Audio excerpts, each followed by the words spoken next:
Are you stuck? How about unhappy? Join Alena Chapman, author, mentor, and life coach for Magical Moments with Alena as she challenges you to get out of the doldrum and start living your life to the fullest. In just 60 minutes, Alena will help you take control of your life and push you to do the things you never thought you'd do. So get ready to take back your power and celebrate life with Magical Moments featuring Alena Chapman. Welcome to Magical Moments for that ease and that betterment in your life. And don't we need that now? I'm your host, Alena Chapman. Hey, guys, I have a magical moment for you today. And I wanted to bring up, because right now, okay, we've been through a lot. You know, we really have.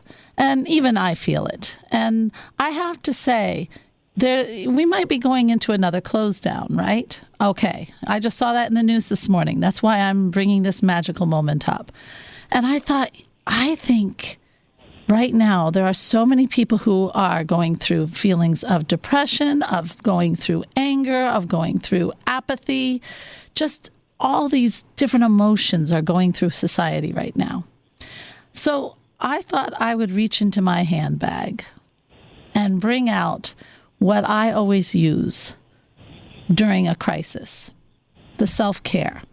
And today on this radio show, I can only give you, one or two. But if you're interested, I don't know, at soulmanifesto.com, Soul Manifesto is one word.com. If you sign up on that, that's my group. I always give value videos. And that value video, one of them gives 7 ways to get through a crisis. Okay. So, but I'm going to give you one today that I love. I love this one because I do it. All right.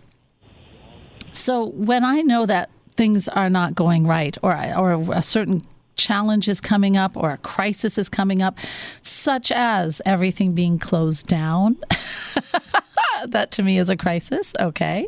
So what do I do about it? I get my special little notebook. I have a special little notebook.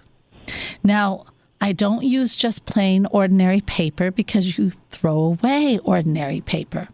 This is my self-care special notebook. This is my directional notebook. This is my special notebook. Okay, it has a beautiful cover. It is always on my bedstand. I love this notebook. And I love notebooks anyway, because every time I get one, it's like, it's a blank slate. You're creating, just like your life. So once you have this notebook, then get a hot cup of tea, sit down, relax, and then start to write out a direction during this crisis. How do you do that? Well, first of all, you can write down how you feel. That's always helpful because then you accept it. And then you want to move from it. So if I'm feeling a lot of anger, I might write that down. Why do we have to go through this? You can do that. If you need to vent, then vent.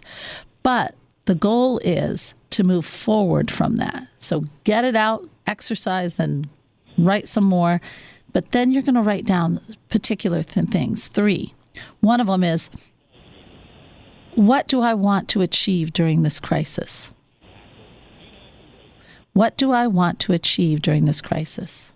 Number 2, how do I want to feel and who do I want to be during this crisis? Do I want to be the person who sits down on the sofa and watches, splurges on Netflix and eats chocolate chip cookies all day? Maybe not. Do I want to feel calm? Do I want to feel collected? Do I want to feel like I'm making progress in some area of my life? Maybe I do. And then the last one is steps. 3 steps to how am I going to get to this goal? Okay? See, there's a little saying I always say. You are always, oh, what was it? I even forgot my little saying. That doesn't happen very often. But the thing is, folks, if we have direction, if we have some kind of idea of what we want and where we're going, we're never lost. Do you understand? So if we're never lost, we are never in that weird zone of never knowing what to do. And this special book is one self-care item that can help you through this crisis. And I have 6 others if you go to soulmanifesto.com and sign up, and you get that wonderful value video. You get them all. I have a lot of value videos. But this one in particular could really help you. Now, we're going to be talking about passion, purpose, happiness, and I love this person, and I know you're going to love her too. She's just totally from her heart. She has so much care, and her heart is humongous, and she is doing miracles in this world. Her name is Teresa de Grosbois. Now, let's talk a little bit about what she does, because she does a lot.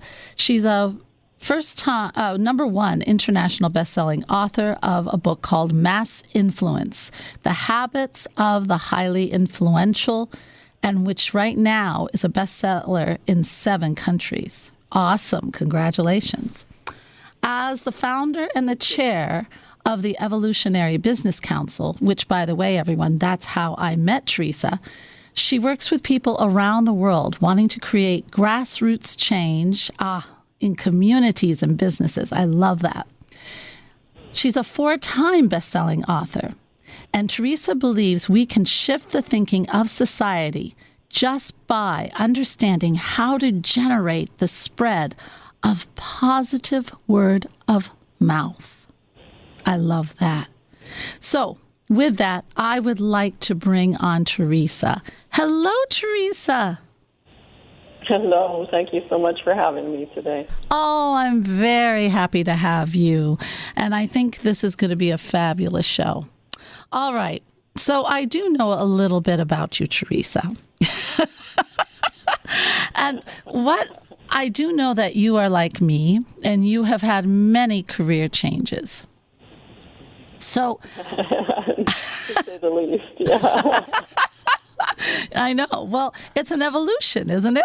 So now you have finally have become that person that teaches thought leaders and leaders of our world how to have a greater impact. Now, can you give people a little bit of I really want to give people a little bit of how you evolved and how you came to this spot. Yeah, well, I have to say it was a bit messy. Isn't it always? I'd love to tell you there was this beautiful linear path from when I was a kid all the way up to where I am now.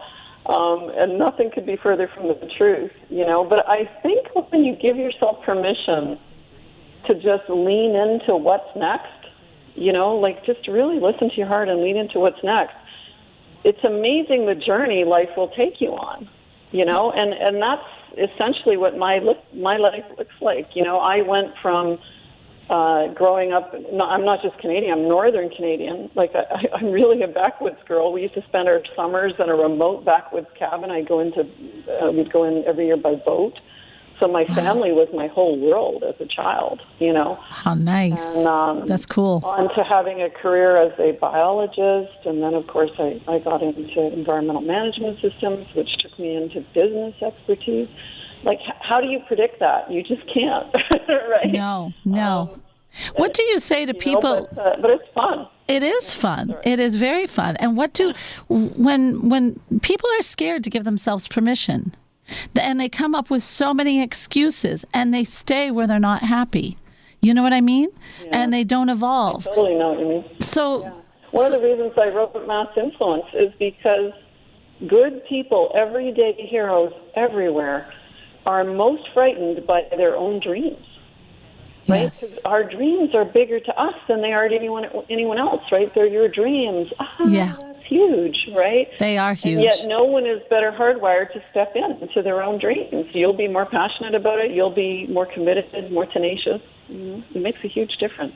I can't, was it Nightingale or was it Waddles, who said, if you can imagine it, then you can hold it in your hand.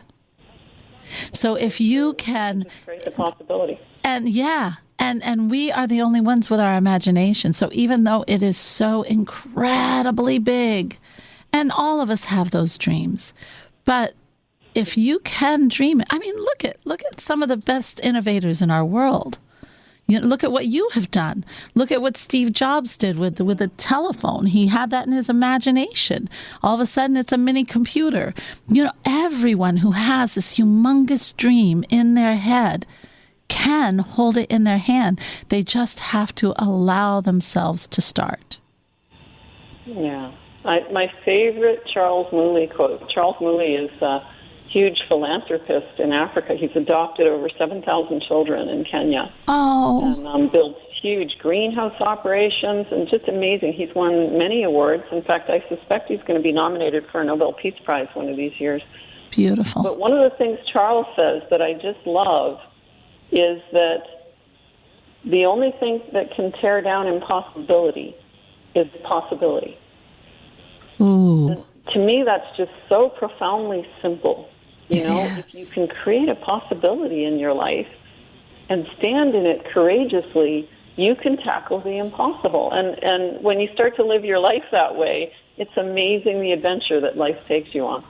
I know. It is truly fun. It really changes from mundane, habitual to fun and exploratory and miracles. It really is. And let's not forget scary. It's crazy scary. Yeah, there is a scary. There is a scary. But so are roller coasters, right? The reason we love roller coasters is... Oh, gosh, scary. I do. So, yeah.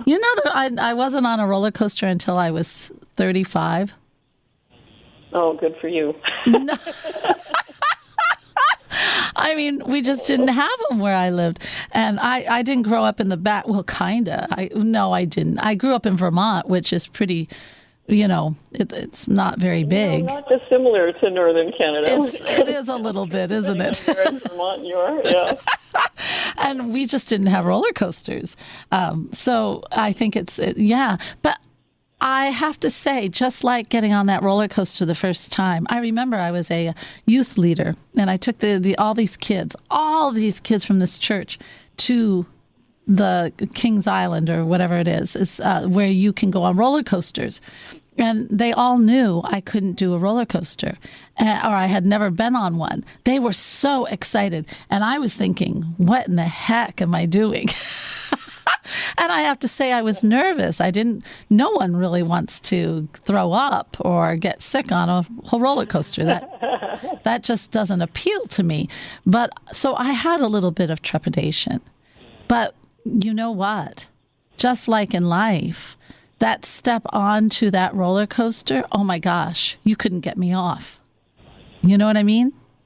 It was so much fun to feel the wind, to feel that thrill of going down. Oh my gosh, you just raise your hands up in the air and you scream, and it just feels free, And I have to say, that's like going for your goal. If you have the courage to step on that roller coaster of your dreams, you'll get a feeling that is just like nothing you've ever experienced. And it is scary. So and that's a courageous thing to do as a 35-year-old. I love it. Well, and it's important that we scare ourselves. It is. I like to say, if I'm not scaring myself every day, I'm probably not playing big enough. Isn't that the truth? If you're not scaring yourself, it means you're sitting in your comfort zone. And don't get me wrong, it's nice to hang out in your comfort zone now and then. We all need a vacation. Oh, yeah. If you're living there, then that's something to really look at, because, I really am a student of the different types of happiness, right? Yes. Aristotle actually first talked about it, right? How there's hedonistic happiness, which is, the fleeting happiness of the pursuits of the flesh, or, that joy you get from watching a Netflix show or drinking a really great latte, or for me. Oh, yeah, you're right up my alley. Yeah. Or there's the more lasting happiness we get, which Aristotle called eudaimonia, right? Oh, yes, that's right. And eudaimonistic happiness is the happiness that comes from knowing you're a deep contribution to your family, your community, or the world at large. You're making a that's the difference. happiness that settles into your bones and stays, right? It's true. So if you're living in your comfort zone, you're actually likely robbing yourself of your own eudaimonistic happiness, which is the more poignant joy that we can experience in life. It's funny. It's like, we live that American dream. We do what we're supposed to do. We get a little college education, then we settle into a job, and then that's where we are. We have a family, we have the picket fence, but we're doing the job. We're 9 to 5, we're getting the paycheck, and there's nothing wrong with that. But the problem seems to come when our purpose is gone. And instead, we're filling up our lives with habitual just to get the paycheck and then buy toys. We become the consumer. And when we do that, it's almost like a deadness happens inside us. And I think that's why we have so much anxiety. I think that's why we have so much dissatisfaction. I think that's why we have so much anger. I really do think it happens because there's no purpose. There's nothing that lights the engine, I couldn't agree more. It's, if you're out there asking yourself, is this all there is? Then, spoiler alert, the answer is no. This is not all there is. There can be so much more to life, but you've got to pull it toward yourself, right? You've got to ask yourself, what's the thing that annoys me the most in the world, or what's the thing that I think somebody else should change? Well, If you think somebody else should fix something, then I officially dub you someone, and today's the day that you can start. Do one thing, anything, to make the world a better place, and watch what happens to your overall emotional state, your overall psyche, watch what happens to the joy that brings back into your family. It's amazing the shift that will cause. It really, you were 100% correct. When I started, I was just journaling my first book, okay? Because I couldn't believe the stuff I was learning when I was going through a very long, hard crisis, okay? So if anyone knows about self-care during a crisis, I do. It was 6 years long. However, what I was learning was incredible, but it was a journal. Because of the crisis I was going through, teachers that knew my kids or people that knew me started sending me other people who were going through a divorce or going through something in their life. And I started just talking with them, helping them to have a little more ease. It was not my career. It was not what I was even planning. It wasn't even on my freaking map of life. But yet I felt such happiness that I could bring another person a little more peace in their struggle. That it evolved. It just evolved, yeah. And that's how it really begins. It's just reaching outside yourself. And then, my gosh, the universe will take care of the rest. It really does. Do you agree with that? I couldn't agree more. I think one of the most powerful questions we can ever ask ourselves is simply, what's next? Sometimes we worry so much about having this giant vision for our lives. And don't get me wrong, that's awesome if you do. But if you don't, even just asking yourself that question once a day, what's next for me? What should I be doing next? What's the most productive thing I could do that could help me fulfill on my life's mission? And even if you don't know what that mission is, if you just trust what comes up for you in that moment for what's next, then, I love how Sheryl Sandberg talks about this. Jennifer Huck talks about this a lot in her work, too. The leaning into life. If you just lean in to what feels like it should be next for you, it's amazing the journey that life will take you on. I've gone from girl who grew up in the backwoods, we didn't even have running water. Oh my gosh. Oh, I did have running water. Yeah. and now, like, I couldn't have dreamed the life I have now, that I get invited to speak on big stages all over the world, or have the privilege to run an organization like the Evolutionary Business Council. But a lot of it came from simply surrendering to the question of what's next. Elizabeth Gilbert, she wrote Eat, Pray, Love. And, of course. Yeah, I know her, and I actually interviewed her, and one thing she said that I just loved it so. She said, "I am just a student of life." Yeah, and brilliant. Isn't that just profound? And that's another one of those simple statements that you just think, oh my gosh. And number one, it frees you from having to be something. And it allows you to lean into life, knowing that you're a student to learn. So whatever, I think sometimes, we know fear, number one, fear and, just plain fear. It's a bubble. It puts a bubble around you. It puts you into your mind, and it's a bubble. It's a cycle. It's a loop. You think the same thing. You obsess about it. It goes round and round and round. And what it does is it closes you off from life outside of you. But if you jump into being a student of life, then you're going to just step forward out of that. All of a sudden, it's not about you. And then life can start to unfold. I think that's one of the biggest steps. Even like right now, my mom is sick. I'm helping her. That is a new leaning in. I am a student of the life of this process. And there are really good days and there are really bad days. But seeing someone transform and go from this life to their next journey is extremely a very vulnerable, a very awakening kind of experience, if you allow it to be. Precious, isn't it? Yeah, it's truly precious. It's funny because I remember in my mom's last days, she was in her 90s when she passed, and the good news about my mom is having 9 children. You've got lots of caregivers.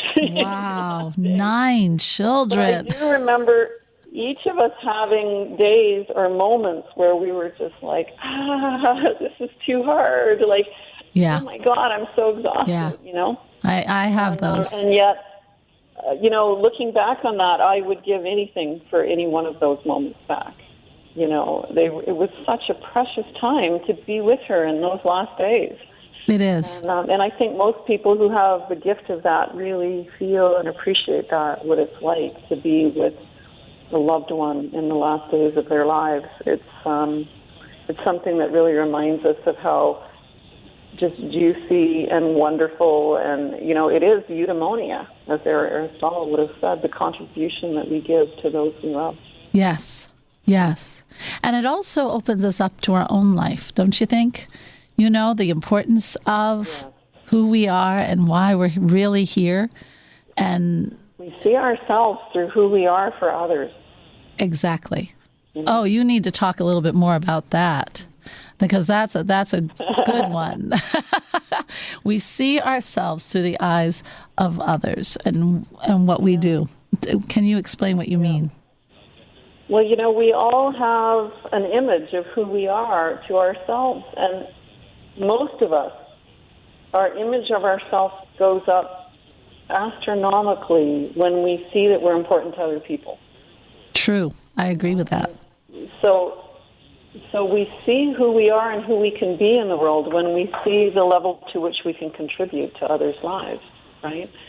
So ironically, the more we contribute, and this isn't about making yourself busy. It's more about really trusting your heart on what are those few things that I could do that would make the most difference for the people around me, right? And that might be your family. It might be volunteering at a community shelter down the road, or it might be, creating a radio show like yours, Alena, that touches so many hearts, right? We're all called to do so many different things. But if we just trust our heart, what that thing is, when we know we're really making a difference in other people's lives, that's when we really truly see who we are. And it is miraculous. You know, I don't know anyone who takes that journey and comes back saying, "Ooh, I don't like who I am." In fact, even if you start out that way, you discover you are much more beautiful, empowered, capable, talented than you ever thought you were. I think you discover more about yourself than you could ever do in any other situation. And it's not necessarily about bold action. No. Not dissing bold action. Like sometimes the world needs our Dr. Martin Luther King Jr.'s or our Gandhis for massive bold action. But Right. sometimes it's in the small, everyday awakenings. You know, I love that. I'm actually quoting Sam Leibowitz right now. Yeah, you right? are. Yeah. Many of you know Sam Leibowitz is the head of one of the major radio stations New York in City. New York City, but he's also a really powerful shaman who's had a profound impact on so many people's lives, including mine. Oh, right? We're yeah. very humbled to have him as a member of the Evolutionary Business Council. He is, yeah. A wonderful I man. believe Sam's launching his new book today called Everyday Awakenings, right? I love that. And it's all about, you know, what are those little things in every moment of every day that bring us closer to enlightenment, that bring us closer to eudaimonia, that bring us closer to having a super powerful, impactful life. It's a really juicy book. I highly recommend it. I like that. Yeah. You know, for the listeners out there, I'm going to give a little example. It can start really small. It's just like, all right, so I do like one coffee shop that I go to. And I get to know the people who are helping me. I get to know them because I like to go there. I do my work there. I do my writing there. I do whatever. So I get to know these people. And it's funny. I find that now I'll go to these places and they'll be waving and they'll be talking to me and they'll say, "Hey, Alena, what do you think about this?" I find that just that reaching out to that person, just a simple reaching out changes my whole day. That being a resource for them to talk to, being a resource for them to have a laugh when they're so busy, being a resource for a little bit of closeness, that little step can change your day. It's just a little one. Yeah, absolutely.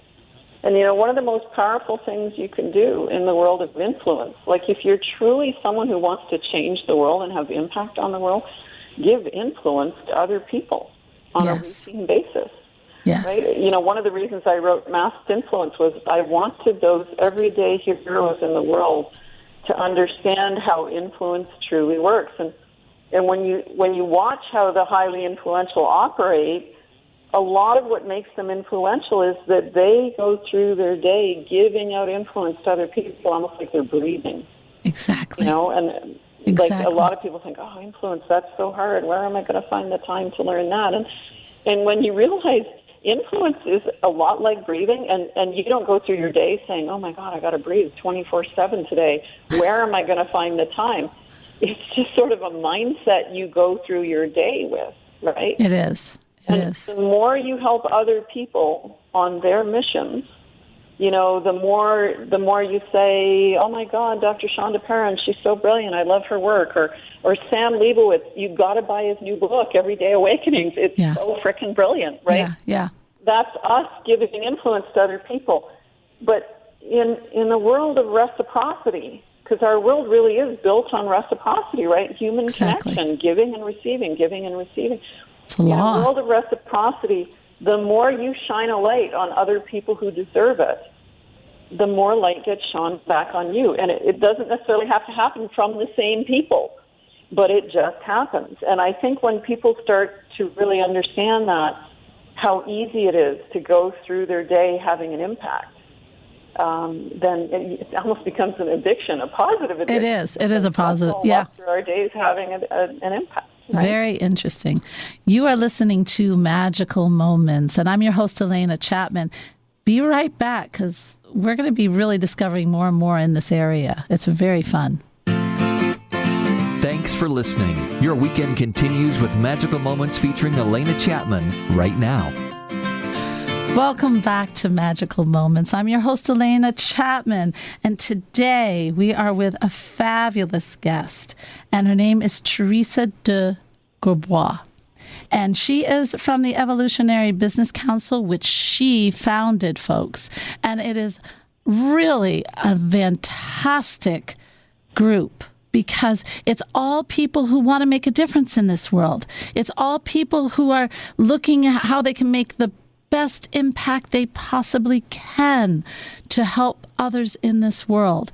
And that's why, she is an authority on how to make an impact and help people every day. Teresa, I was thinking when I first got started, one person I just loved reading about was Louise Hay. And I remember what she used to say. She used to get up every morning and just answer her emails. That's the first thing she would do. And on her emails were all people who needed advice or wanted some kind, were in something in their life that they needed, some counsel. And she just helped one by one. And I look at where she went. And one by one led to 6. 6 led to 10. 10 led to 30. 30 led to 100. And before you know it, she is heading up an incredible group when the AIDS epidemic came out and helping people to deal with that terrible sickness. And then all of a sudden, she is all over the place. It takes just stepping out, don't you think? That's so true. And I must admit, I share your level of how much a fan I am of Louise Hay. I think she's just a brilliant, brilliant lady who's contributed so much to the world. She really has. And the insight and the simplicity, I love how she kept it simple, because then people can grab it. I love how she, folks, you should check out her healing book. And it's incredible, because for every ache and pain in your body, there is something going on inside of you. And I've seen it heal over and over and over and over. You really should check it out. But getting back... When a book stays on the bestseller list for that many years, that's a person with a lot of influence and reciprocity in their life. I think You Can Heal Your Life, Louise Hay's book, has now been on the bestseller list for, I think it's getting on close to 35 years. 35 years. Yeah. Isn't that amazing? On and off, but that's truly amazing. I don't know very many authors with an accomplishment like that. No, the only one I can think of is Think and Grow Rich. And that's about it. Maybe As a Man Thinketh, maybe. I don't think so, though. Yeah, and it's because it's proven its worth. I mean, it works. Mm-hmm. So check that one out if you haven't. I'm sure a lot of you have. So let's talk about happiness. Because right now I am doing a poll. And I have started a poll on, if it closed down, what would be people's feelings. And I have little categories to fill up. And one that I find I'm getting a very consistent, one of them is anger, one of them is depression, apathy, and then I do also have this category that's all about I want to do what will help others. But what people are picking is depression to anger, depression and anger, depression and anger. So we are having a lot of, people who are lost. So when we're lost like this, how can we start to move out of that into not only service, but happiness? But I think service is happiness in a lot of ways. But still, how can we get ourselves out of that anger? How can we move forward from anger into happiness? Well, there's a lot of different theories and books all about emotion. And, I have my own set of beliefs around emotions, because a lot of people would have you think happiness, good, anger, frustration, bad. I mean, in a very simplistic way, a lot of people think that. And I actually think of emotion as something a little different. Emotion is like the orchestra of your life, and all emotion is good. Right? It's appropriate to have inward-facing emotions sometimes. Sometimes it's very appropriate to have grief or frustration or anger. Sometimes it's even appropriate to be in utter apathy and want to do absolutely nothing for a period of time. Meditation could be considered a form of apathy. Like we sit there, clear our mind of all thoughts and zero emotion. That's about as apathetic as it gets. It's not what most people think of when they think of the word apathy, right? That's very true, but it is. When it comes to emotion, we just don't want to get stuck in the inward-facing emotion because they're not the ones that really drive the thing most people are seeking in life, which is happiness, right? And happiness comes from facing outward. Yes. Right? If you focus on woe is me, I lost my job because of COVID, my company's struggling, a lot of people have had family members impacted, maybe someone you love has died. There's all kinds of reasons you might need and want to have inward-facing emotion, and that can be very appropriate, and I validate and honor that. And yet, you don't want to live there. You don't want to get stuck there. Don't you think... And so when you can... Oh, I'm sorry. I was just... Go ahead. I was just going to say... Oh, yeah, go ahead. We'll get right back, but I wanted to stop you there because you brought up something important. If, these emotions, if you're feeling them, I always feel that we can learn from the emotions. There's always a lesson in the emotions. Very true. And if we have to feel them, like grief. My God, grief is one of the biggest lessons about life in general. So you taking that time to...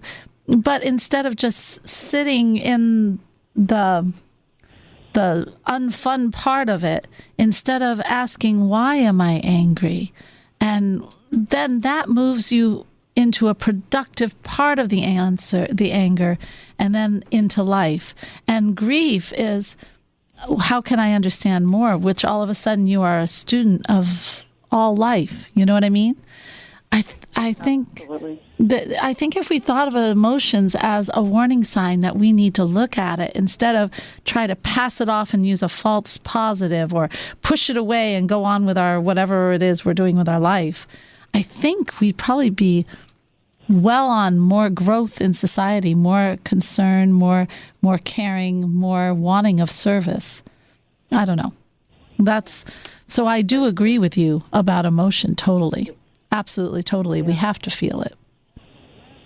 And the more you focus outward, like you want to deal with your own apathy, help someone else with their apathy. Perfect. If you're moving through grief, help the others around you who are grieving move through their grief with you. The more you can focus outward on other people, the more the symphony starts playing again. Isn't it? You'll find your own ability to feel all emotion is restored. And really that's what makes life perfect, is our ability to feel all emotion. In fact, that's what they say enlightenment is. You know, enlightenment is the ability to feel all emotion at the same time and just engage in the symphony of it as you wish. Exactly. There becomes almost a detachment from it in some ways. You have all the symphony around you, but because you understand that each emotion, you understand that anger is something you have to look up, or grief is something to learn, and happiness even. That manic happiness, that is something to look at. Why am I doing that? When you do that, you form an observatory. You're more of an observer learning, and you learn to detach. But yet you experience it all. That's really that's what you're saying, an enlightenment. And it is a very cool way to live. It really is. Because then you become a student of life. That's what it is. You feel it and you learn and you evolve instead of getting stuck in the mud. And that's, very cool. So if we are, and I know you do the business council and you help so many people have an impact. Say we're talking, there are a lot of coaches out there. There are a lot of people who want so badly to they have something to say, but they're feeling frustrated. They feel like they're going in a loop, turning around.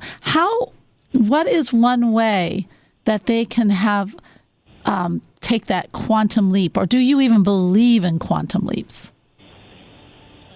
I do. I believe that life sometimes delivers us outrageous sideways miracles that we're not even expecting. I love sideways miracles. Isn't that the truth? And, but they come from routinely learning to ask what's next and trusting what your inner guidance gives you.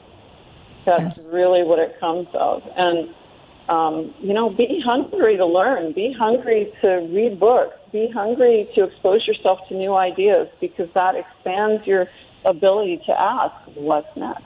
That's very true. You need to ask what's next. And if you keep studying and learning, it just feeds your mind with something healthy. It's like giving vegetables to your body. You know what I mean? It feeds your mind with possibilities. It feeds your mind with, I can do this. It feeds your mind with, there's more to learn. It's so cool. Can you give an example in your life when you, of a quantum leap? I would love to have people understand what a quantum leap is. Well, I'd have to say the day I created the Evolutionary Business Council was a pretty massive quantum leap for me. And it actually happened more from intervention than it did from intention. Oh, how's that? I had done a really big event in Calgary. I'd invited a lot of my favorite colleagues to come and speak at it, people I was dear friends with and masterminded with. And as a treat for them all, I rented some condos up in the mountains, and I took them all up to the mountains for the week, and I thought we could spend some time just hanging out and masterminding together. Fun. And that first night after the event, we're all sitting around, and out of my mouth pops, someday when I'm influential enough, I'd love to start a big mastermind community to really help people who want to change the world become more influential and more impactful. And everyone in the room starts laughing. What? I just shared my most vulnerable dream, and you guys are all laughing at me. Danielle Gutierrez turns to me. Of course, Danielle is a shaman who's written I don't know how many books and has a huge following all over the world. But then Dan Gutierrez looks at me. He says, "Teresa, you were just on stage." Well, actually, he said it just this way. He says, "Wait a minute." He says, "Wait a minute, Teresa. You were just on stage 5 hours ago telling people that when they say someday when I will, that maybe that day is today and they should just get started. You were just teaching that." Exactly. And then Jennifer Huff turns to me and says, "So when are you going to do that, Teresa?" And that was the moment the Evolutionary Business Council was born. In fact, we spent the rest of the weekend brainstorming what it would look like. Isn't that cool? Oh, that's true, friends. And that is what a mastermind's truly about. I love it. I love that story. And that is a quantum leap, And it is. It's taking a step forward to be brave, to actually, it took a lot, Teresa, to take your innermost vulnerable dream and present it, That's very cool. I mean, as a girl who grew up in the backwoods, the youngest of a really big family, a lot of my inner dialogue has been around, like, I'm too small to play with the big kids. I'm not big enough. So it really does take some leaning in to quiet down your inner dialogue and say, if not me, who? Exactly. I say that a lot, actually. If not me, then who? I always believe that we have to be the change we want to see. And we have to be the ones to take the first step in anything we do. I really think that every moment counts, and who you are in that moment builds your journey. So who is it you want to be? And what change do you want to see? And take that step. Become it. And it's just a simple way to start the movement in the direction you want to go. You know? People think it's so hard. They have these dreams and they put it on the back shelf. Well, who was it? Napoleon Hill said, you know, you can have 10 people in a room and 8 of them will not even know what they want, and the other don't even act on it. And there's one person who's maybe acting on it. And it really is baby steps. It's just asking yourself the simple questions and taking those simple steps and being of service, doing a little impact every day, moving forward. It's really so simple, and yet we find it so hard to do. It's interesting, isn't it? Yeah, it's really fascinating. I know. It's amazing what we do to ourselves as human beings. I know. You know, I always have this quote I always say, or I tell people, I have 3 boys, and I always say, if I can raise them with the least amount of damage, I think I've been an excellent parent. You know, that's a good way to phrase it. It is, you know, to get them to, if they are free thinkers, if they don't see limitation, if they actually just keep stepping forward into their dreams, then that means I've done my job to not put anything that would block them in their creation. I have created as little damage as possible. Yeah, so, yeah, I think it's a good way to parent, actually. Actually, it is coming out pretty good. So far. So I'm sure.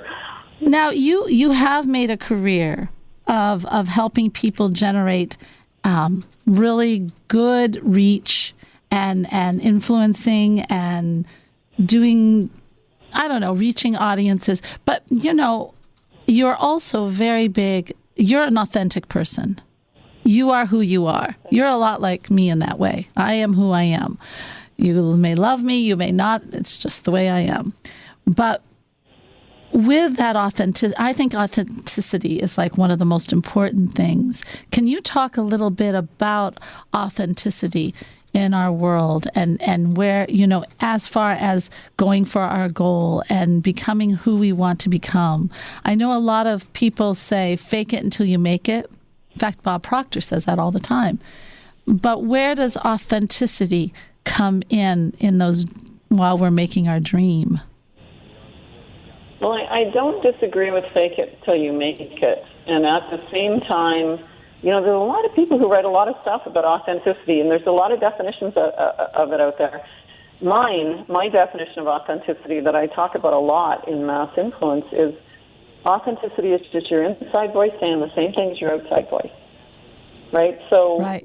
If you're, you know, talking about one thing and your inner dialogue is, I don't belong here. Nobody's going to listen to me. They're all going to think I'm stupid. Oh, maybe my dress is the wrong color. Maybe I wore the wrong tie. Oh, gosh. Busy. If all of that's going on, you know, you can tell when someone else has inner dialogue that's not the same. Like when the computer salesman is saying, this is a really great computer, and you know their energy is just, oh, my God, I need this sale. My daughter needs braces. You can see that disconnect, and other people can feel and see it in you. Yeah, it's vibration. You know? So it's a vibration. Exactly. Yeah. And so it's important to do the work to make friends with your inner dialogue. You know, in the Evolutionary Business Council, we do a lot of inner child work, especially in our Certified Master Trainer program. I do that too. Yeah. Because your inner dialogue, your ego was created initially by you at a very young age. There's a lot of research that shows this now. 1 through 6. We create our biggest self-limiting beliefs, you know, when we're first learning language, right? Yeah. Usually around the age of 2. So if you succumb to that inner dialogue, you're letting a 2-year-old run the show. Yeah. Isn't that true? A 2-year-old who hears no more than anything else. I mean, that's not good, you know, but it's true. You learn limitation right off the bat with no, don't touch that. No, don't go there. No. We really do. I do a lot of inner child work in Soul Manifesto. And I find that when we really start to love that child and respect that child, learn its story, change that story in so many ways, whether we want to accept it or not, or love it, or love beside it, or to conform it to what we need, that's when the change is in ourselves. Belief starts to happen, a true loving belief in ourselves. And I think that is such valuable work. And oh my gosh, I really think that is one of the best ways for us to change. Affirmations are wonderful and they work well, but really I find that direct route to the inner child is more powerful, more dramatic change. I think if we all loved our inner child, wouldn't this world be a whole different place? It really would. In fact, if we could all just give our inner child a new job description, right? And Love that. I'm paraphrasing Jennifer Hoff's work here because she does a lot of give your ego a new job description work, right? Right. But, she and I have a convergence of our work here because I really do believe that if we can make friends with our inner child and give our inner child permission to no longer be the one that rings the alarm bell every time, right? Because our inner dialogue is always, saying, don't do that, you might look bad, don't put your neck out, don't do that, it's dangerous. And I think if you could just get your inner child to calm down and say, look, I'm an adult now, I got this. You can now be responsible for fun and humor and cheering me on. But you don't have to be responsible for ringing the alarm bell anymore. That small shift can open up a world of difference for you. It's actually profound. It is. It is very profound. When you can get your inner child to make that shift. Yeah. And it is. I had to, when I did my own, we all have done our own inner child work. That's how we know it's profound. But when I did my inner child work, I had to, it changed every way I dealt with every relationship in my life. Because with me, it was independence. You're on your own. I said that when I was 3. You're on your own. And you think, oh my gosh, that's a strength. Look at that little girl is so strong. And strong woman, strong this, strong that, But yet, I had to give that little girl a break because that also separates you, from relationships. You're on your own. You're on your own. Who do you depend on? Your own. And it took me a while to figure out, wait a minute, this is not serving me. It's funny, those little beliefs, and they don't always have to be negative. They can be something you think is positive, but yet it's on steroids, and it's causing you things in your life that you don't want. And so I think by discovering that little girl, it's like, okay, just starting to love her and know that she doesn't have to be on her own. And that changed my life. I think I just wanted to give a little bit of what that inner child work really, really does. It's powerful. It's very powerful. It's profound. Yeah.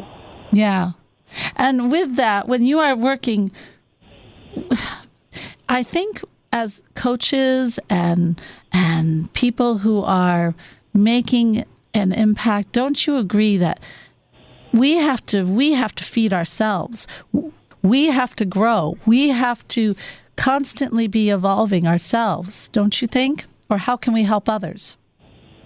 That's so true. If you're not growing, you're dying, right? So oh my gosh! The journey of life is to keep growing, keep feeding your soul, keep feeding your body, keep looking at your health and longevity. There's so much juiciness on the other side of really starting to work on yourself. When you really start to notice, what do you do to yourself with your inner dialogue, and how do I shift that? How do I get on top of that? I'm a huge fan of Abraham Hicks, Esther Hicks, and his body of work as just a starting place. Yes. To really look at what are you doing to the emotional vibrational scale of your life. Yes, I agree. And I do think within the evolutionary, I want to kind of switch it because people are frustrated. People are out there and they want to learn how to work with their inner child. They want to do this kind of stuff. Also, some other people are, they're starting to evolve and they want to spread the word. They want to get out there. But there's a lot of noise in the world. How do people who are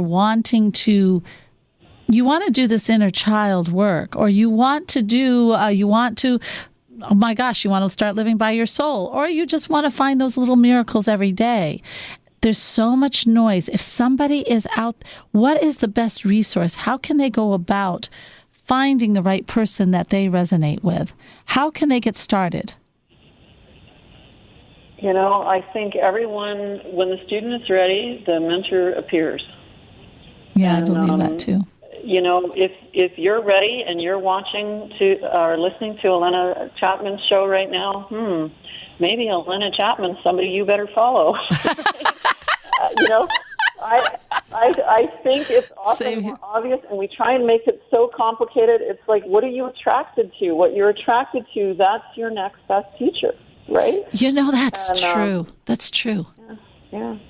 When I don't even know how he got on my email list. Both times with Wayne Dyer, who was my first, and then I was sitting in bed looking through my emails, and all of a sudden there was a video from Bob Proctor years later, and he goes, "You need to come see me." And I didn't even know who in the heck he was, but I thought, my gosh, that is a sign I am coming. That was it. I know, yeah. Yeah. Bob Proctor is one of the great grandparents of the whole transformation. Oh my gosh, he studied with Earl Nightingale. Brilliant, absolutely brilliant. Yeah, I do love him. So now, if people want to learn more about this Evolutionary Business Council, you do fantastic work. I mean, it's so much fun to come talk to people, learn and grow. And everybody is just so loving and nice. How do they find out more about that organization? You can come right into our homepage at ebcouncil.com. And there's a tab there for how to apply. If you think the Evolutionary Business Council resonates with you, just walk through the steps on how to apply. There's lots of senior members who volunteer to talk to people. If you're interested in the EBC and you want to see if it's a fit for you, just sign up for a call with one of our senior members. It really is about just, being a group of people that really stand in the possibility that we can change the world together, that we can create a conscious, sustainable world, and we do it by really helping each other and having each other's back. It's as simple as that. I love that. And for all of you out there, if you're interested you want to grow. You're not sure how you want to grow. I have a fabulous community called soulmanifesto.com, and it's growing bigger and bigger every day. And like I said in the very beginning, the value videos they're fun. I mean, but not only, I think they're fun because I get to do them, but the value you learn, okay, how do you deal with a crisis? My gosh, I now have 7 tools in my pocket that I can survive this crisis and not eat the house down. You know what I mean? That's nice. Or I understand how I'm self-sabotaging, or I really do want to start living by my soul. And what better way than to be in a community of loving people?